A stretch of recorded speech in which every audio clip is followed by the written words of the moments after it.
Our next contestant is David Marks. The value of second-hand cars. The value of second-hand cars, David Marks.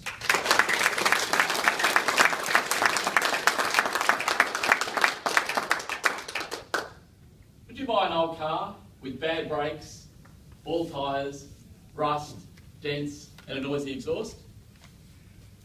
I can see most of you shaking your head and thinking, what sort of an idiot would do that?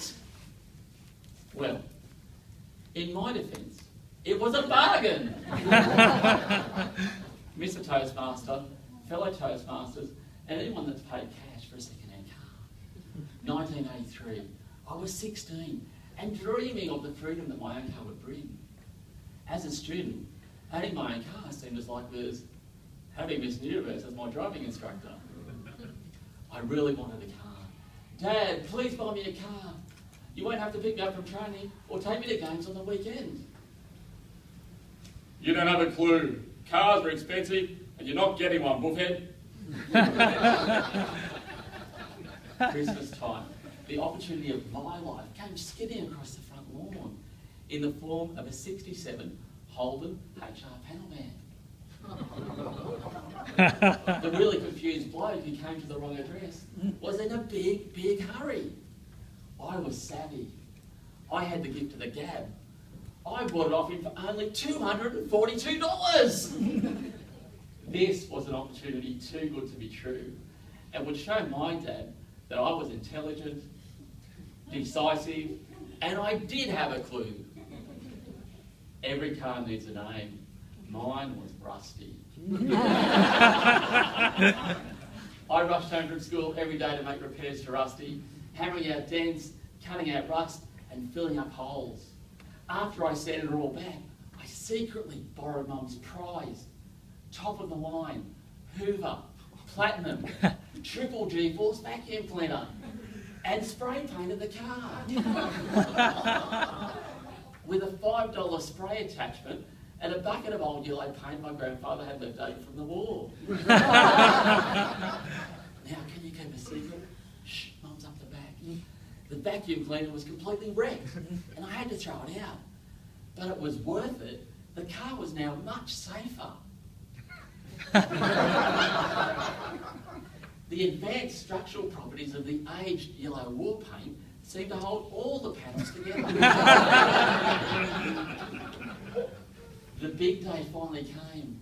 Mum, I'm just driving to Steve's house. Okay. Hey, hang on! Where's my vacuum cleaner? I snuck out quickly and quietly. Where's that buffhead put it?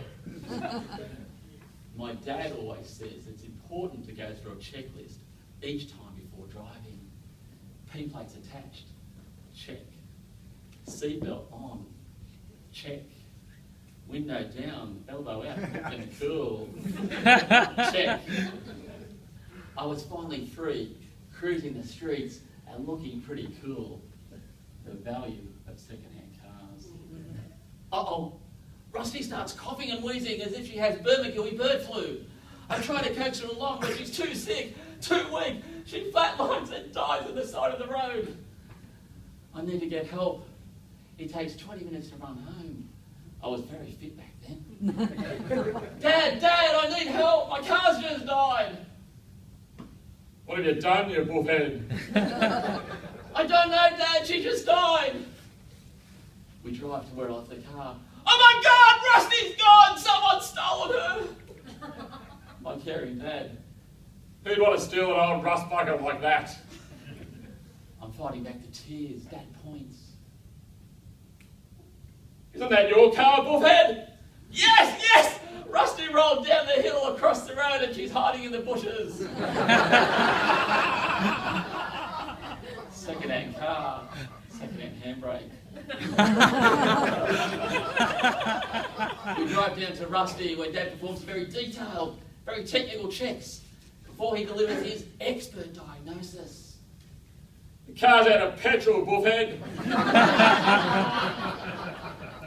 Many people tend to look at the negative side of situations, but I like to look at the positive. For example, the second-hand wipers didn't work, but they were old The car was really safe. All I had to do was get out and squeegee the windscreen every time we stopped. Rusty would only start about 1 in 17 attempts. But hey, I've become an expert in clutch starting. You know what? You save a lot of money in gym fees. The horn didn't work, but people knew when we were close. You could hear the exhaust from a few kilometres away. I learned how to fix cars on a shoestring budget until the police seized Rusty following multiple anonymous noise pollution complaints. The value of my second-hand car was $2,257.42.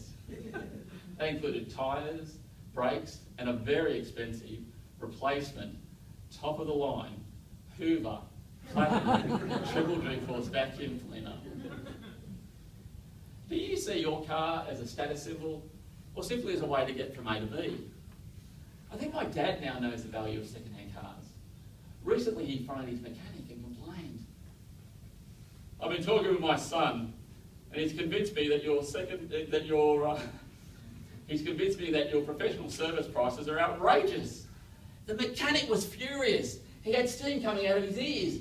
You ungrateful individual, and to think I named my first 50-foot yacht after you. Ladies and gentlemen, are you thinking about buying a second-hand car? You're in luck. My dad has some really, really valuable advice for you. Don't be a buffhead.